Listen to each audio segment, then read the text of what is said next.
morning, everyone. Welcome to this edition of Up to the Minute. It is Thursday, June 22nd. And thank you so much for joining us. I'm Sharday Campbell, the Enrollment Communications and Social Media Manager here at Houston Community College. Pleased to be joined by my co-host, Dr. Darren Baskin, who's the Interim Officer of Diversity, Equity, and Inclusion. Good morning, Darren.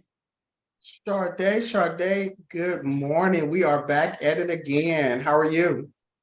I'm doing good. How about you? You know, everything is going well. Still celebrating Juneteenth barbecue. Absolutely. But the deadline for the leftovers is tomorrow. Okay. Okay. Thank you. Thank you for reminding me. So, hey, we're live on Houston Community College District Facebook page, not the HCC page. And we're also on YouTube, Twitter, LinkedIn, and on HCCTV at noon, 5, and 10 p.m. Monday through Friday. All right. And today for Thursday Family Fun Day, we're talking about a local theater that produces plays for adults and children.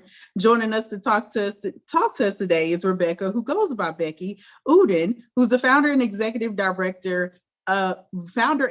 artistic director for the Main Street Theater. Welcome to the show, Becky. Thanks. I'm glad to be here. So happy to have you. You and Darren are going to have an awesome conversation. Art's one of his passions. So I know you all are going to have a good conversation in just a second. But first, we're spotlighting Coleman College and its endoscopy program with Melissa Bruton, who's the endoscopy tech program director for HCC Coleman College. Welcome back to the show, Melissa. Thank you. Glad to be here. Happy Monday or happy Thursday, Friday. Whatever day happy after Thursday. the 3-day weekend we yes. had, right? We're all discombobulated. Yes, it's great to be here. Thank you. Yes, and we're looking forward to learning more about the program. So let's begin with a definition of endoscopy and why it's so important in today's medical practice. Endoscopy is state of the art. They've been doing it for many, many years, and that's where they go and they take a scope and they look into your stomach or into the colon to make diagnosis. In the past, that's all they could do was go in and look. But now they're able to do a lot of treatments, cures by actually doing the things that used to be done in surgery through a scope. So it's been amazing.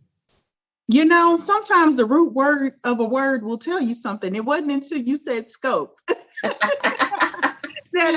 You're a camera. Yeah, absolutely. And also, I've been saying it phonetically, despite our producer's attempts to spell it out for me. But endoscopy, right? Yes. Yes, I've been saying it the American phonetic way. Endoscopy. yeah, endoscopy, basically. Yes. Endoscopy, basically, yeah. Yes. But endoscopy, you got me mixing it all together. I think that was the first lesson of the day, right? And then recognizing that root word, that scope, that camera is just the root of this medical practice that has made a lot of procedures and treatments for things a lot less invasive. Correct. No incisions. They're able to treat or remove things via the endoscope that they used to have to cut you open to remove. So they're doing it through a scope. So you don't have any pain after surgery, after your procedure, because it's an endoscopic procedure with the gastroenterologist and the endoscopy technician. They're working together to remove what is causing the problem. Yeah, and since this National Cancer Month is really timely to talk about how the idea of an endotech program came to be at Coleman, and there is a partnership with one of the leading cancer centers that is out here in Houston, MD Anderson. Yes, we are very blessed to have MD Anderson, Dr. Raju, who came to HCC. I used to say 5 years ago, but I know it's been 7 years ago. And sent an email. It started with an email to Chancellor Maldonado to ask about starting an endoscopy technician program because they wanted the endoscopic technicians to be educated to grow with the type of procedures that they are doing, the high tech procedures, and be able to have a certificate to show that they know their what they're talking about, what they're doing. So he came and he started the program. We've had 2 graduating classes already. So we are very excited to have MD Anderson as one of our clinical affiliates, and also the one of our partners who joined us or who came to us to have us start this program. You know, and I think that just speaks to the testament of how responsive our curriculum is. The fact that this started with an email, with an industry demand, and turned into a curriculum so quickly is just, again, a testament to you are getting a degree that is meeting the pace of the industry here at HCC. And we say quickly, but 30 years ago, I worked in endoscopy as an endoscopy technician. And I always thought, I don't have validation of career. I don't have a degree in this. I don't have anything to show that I know what I'm doing. And when they came, I heard about it. I was like, oh yes, please, let's do this. Let's do this. It's great. It's a wonderful opportunity and to help the industry because it is so high tech.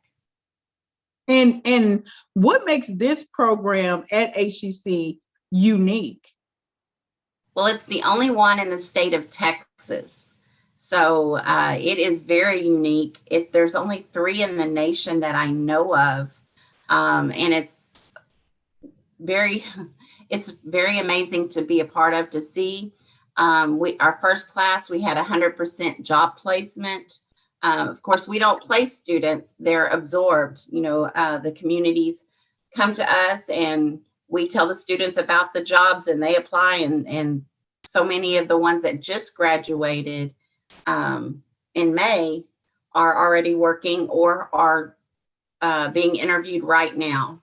So it's very exciting to get this started and get the knowledge of this program out there to the public, because it is a very high need area. Healthcare, as you know, has many, I don't want to use the word, there's a high demand for it. So they have a lot of jobs out there. We just need to get those educated endoscopy technicians in the workplace. Right. And you talked about the pace in which someone and how valuable it is that now that the certificate allows someone to it allows the industry to professionalize that skill set, to be able to say, hey, I can prove that I have this skill set, that I can come in and quickly add value in the workforce. So how long does it take to get certified as an endotech? It's actually 3 semesters. The first semester is prerequisites, and then there's 2 semesters of endoscopy technician. Those classes are in the evening, and the clinical is during the day because that's when your gastroenterologists do their procedures. So in the fall, it's 1 day a week for clinical, and in the spring, it's 2 days a week. And then they graduate in May, and they come out ready to get those jobs and do amazing things. And our graduates have done really amazing things. We have them working at MD Anderson, at Houston Methodist, at St. Luke's Sugarland, St. Luke's, TMC. We have them all over the place. And I mean, with the how premier our medical center is here in Houston, I'm sure the nation is about to follow to say, hey, there is a specific skill set that we need within this space that can't just be generalized or can't just be on the job training. So I suspect that, we are leading this, but eventually this curriculum is going to scale across the country to be very just standard issue curriculum in these medical spaces. And I heard you say that last time you had 100% job placement rate. That's music to students' ears. You all should be going, ding, ding, ding, ding, ding, how do I enroll, right? So there are many jobs. Yes, there still are many jobs. Yeah, I didn't mean to interrupt. Yeah, and what does the job market look like, just real quick as we wrap out for Endotechs, particularly in Right Houston? now in the state of Texas, there's a 20% growth. And also in the nation, there's a 7% growth. So Texas is leading that. I was contacted by another school, or actually I've been contacted by several schools for the endoscopy technician program to help them start the program. So that's very exciting. Awesome. Such a good outlook and promising just field that our students can go into that they may not have realized is available at HCC. Fall enrollment is still open. So definitely, if you're interested or you know someone who is, be sure to check out the details posted after the show. We've been talking to Melissa Bruton, Program Director of the Surgical Tech and Endoscopy Tech programs at Coleman College for Health Sciences. We'll have the information posted after the show. Thanks so much for joining us, Melissa. Thank you so much for having me. All right. Going to shift gears from the medical field to the arts. Go on over to Darren. Well, hey, look, that is not a big shift, because if you actually look at the medical field and the work that they do and how they're so precise, that's a work of art within itself, Sade. You are absolutely right. Listen, their hands are valuable. Yes. And you guys had a great conversation. And just to piggyback on something you said, we have definitely turned out to be Houston's community college, because we are offering products, we're offering courses, we're offering certificates that no one else is offering for our Houston population. So good job, Melissa. I am so proud of you guys over there. So, and yeah, so let's jump into one of my favorite subjects, which Sade already knows. Look, Rebecca, Greene, Udden, I tell you, the arts are my passion. I can do none of them, but I would support all of them. Okay. So Rebecca is the founder, executive, artistic director for Main Street Theater, and she's our Thursday Family Fun Day guest. Welcome, Rebecca. I am so glad to be here. What a wonderful program. Okay, and I'm being told that I can call you Becky. You can. Oh, Yes. Love it. May, I think. Oh my God. So you say that Main Street Theater produces innovative, thought-provoking plays for adults and children, as well as theater arts education integrated programs. Tell us about that. Well, we're getting ready to enter into our 48th season. And we have 3 really strong programs. We have professional performances for adults at our Rice Village location. And then at Match, we perform professional productions for children and student audiences year round. And then we also have a very strong education department that creates programs for schools that don't have arts programming. We can go in and develop arts programming for them. We do after school, we do in-house classes. And right now we're in the thick of summer camp all over town. And, it's funny you say that, because, everybody's doing summer camps right now. And so I have really enjoyed the idea of summer camps, because they've become so integral in the development of our future generations. And art is a big part of it. And, I was also really, really, really excited when, we always talk a lot about STEM. But now the big word is coming out as STEAM. Yep. So they're putting arts right back where it belongs, just as important as science, technology, engineering, and math. So that's amazing. And we can use theater games one of our programs is using theater games to demonstrate to teachers how to get kids up on their feet and demonstrate concepts like tectonic shifts and, really, so using theater in other in core subjects. So, yeah. Yeah, I think that's amazing. And you started mentioning some things about Main Street Theater. So tell us, where is it located? And give us a little bit more detail about those 3 distinctive programs. We have intimate theater in Rice Village. We've been there for many, many, many, many years. And there we perform for adult audiences, or, teens and up. It's just a different, very varied repertory. We use professional actors. It's under Actors Equity contracts. And we also have our classes and some of our camps there.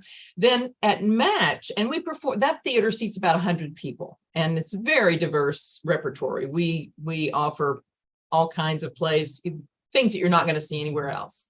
Then at Match, our Theater for Youth produces plays based on children's literature. So we do, for instance, right now we're doing Junie B. Jones' Toothless Wonder, based on the Junie B. Jones book series. And we just finished James and the Giant Peach. We next year we'll be doing The Lion, the Witch, and the Wardrobe. So children's classics and very new contemporary books that have been adapted for the stage. And that we work at Match in the 300-seat Matchbox 4. So if people aren't familiar with Match, you really need to check it out. It's a fabulous facility. So we work here for our Theater for Youth. And then our education department does classes all over the place. So we're all over town in our arts education. Oh, that's amazing. And I love this because you're really focusing on the education of art and the literacy of it, that the programming is going to be impactful, because we do learn best when we're having fun. Yes. And when we're happy, and when we're in a space that is conducive to the learning environment. So, and what better place for that to be than on the stage or in the theater and just having a good time. And we have schools that come during the year, and of course camps that come during the summer, but a lot of times we're the first live performance many of these children have ever seen. And when they see their favorite characters come alive on stage, and we also use a very diverse performing company for our Theater for Youth. So they also see themselves on stage, and it's just, they get so excited and so happy. And we hope that it inspires them to go back and read the book again or read another book. Oh, wow. Becky, you're hitting all my sweet spots. I tell you, I'm enjoying our conversation. So tell us about your focus on, going back to that point about literacy. Tell us your focus on literacy versus children's literacy on stage, because we were talking about that. Well, we just want to encourage, we work with libraries to, we send characters out to schools to, for instance, Junie B. Jones will go out to a school, she'll read to the kids, she'll talk about the play, she'll talk about doing theater, talk about reading with the kids. Okay. So we really spend a lot of effort outside of the play, encouraging children to read, and we do drives and things like that. That's amazing. And I think that's also in line with your community connection through your free part of the art events. Can you tell us something about that? Those are a lot of fun. We realized that, especially in our main stage, you come to the theater and then you go home, and there's the audience never gets to really experience what the art is. They just see it and then that's it. So we realized that in addition to the sort of after performance discussion, there are other ways to invite people into the audience, into the art itself. For instance, we have free first read-throughs. When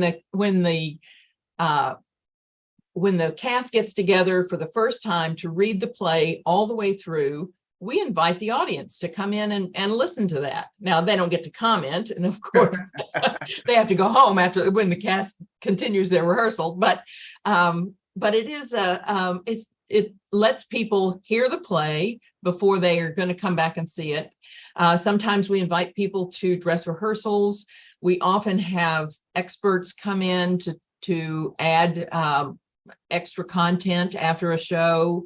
For instance, we did a play about women astronomers. We invited some folks from NASA to come in and talk about, the stars and space. Right. You know what, Becky? I mean, I don't want to cut you off, but we all work for someone. I can go on and on with you for days and days. Yeah. But so finally, give us about a quick 20 seconds. Who do you think should come to Main Street Theater? Everybody in Houston should come to Main Street Theater. Say less. That's it right there. That is the last of it. Well, Becky, I tell you this, I would just throw my hat in the ring and would enjoy to come out to see one of those previews or be there for that. So keep me in mind. And finally, let me say thank you to Becky, the founder, executive, artistic director for the Main Street Theater, and our Thursday Fun Day guest. We have her information posted after the show. Thank you, Becky. Thanks. I enjoyed it. So did I. All right. Well, I haven't had a chance to visit the Main Street Theater. I definitely have. And it was interesting. I went to a show at Match, not realizing it was right next to District. I was like, how have I been missing this all this time? Yes. And I'm actually going to go to a show in next weekend there. So I'm excited. So yes, amazing. Right up the street. Well, we're going to kick off news events and announcements with you, Darren, because we have a huge announcement for the institution. Yes, we would like to congratulate Dr. Margaret Ford Fisher, who has been named as the sole finalist for the interim chancellor position here at Houston Community College. Woo! I had flashing lights and things that are going behind me, but they're not working right now. But we're going to say, woo! Yes. So HCC Board of Trustees has named our current HCC online president, Dr. Margaret Ford Fisher, as the sole finalist. The board says that Dr. Ford Fisher, who has been with Houston Community Colleges, here you go, Sade, for 38 years, brings her extensive expertise and professionalism during this transition. Her HCC leadership positions also include the Northeast College President, Interim Vice Chancellor of Instruction, and ABC of Academics. She's a staunch education advocate. Dr. Ford Fisher is a longtime member of the NAACP and HCC Advisory Committee and the American Association of Community Colleges. We congratulate you, Dr. Ford Fisher, and check our post after the show for more information about our new interim chancellor. Yes, this awesome news. We're in great hands. And I feel like anytime you say 38 years, the extensive has to go after it. That's the adjective that would explain that. So really happy to have her guide us through this transition period here at the institution. Yes. And it is also a time of year where we need, just need to understand what our leadership plan is, because we are in peak registration season. And we are actively registering for fall, and Eastside is having a fall registration fair for prospective and current students, and they can still get all the info they need about fall enrollment and the opportunity to get selected for a $500 scholarship raffle. The event will be happening Thursday, Friday, June 23rd, which is this Friday, from 9 a.m. to 3 p.m. at HCC's Eastside campus. Be sure to check the details posted after the show. And you're talking about Eastside, so I'm gonna go to the other side of town, and I'm gonna talk about the Katy open house. And they don't have a $500, but what they do have is an iPad. They have an iPad.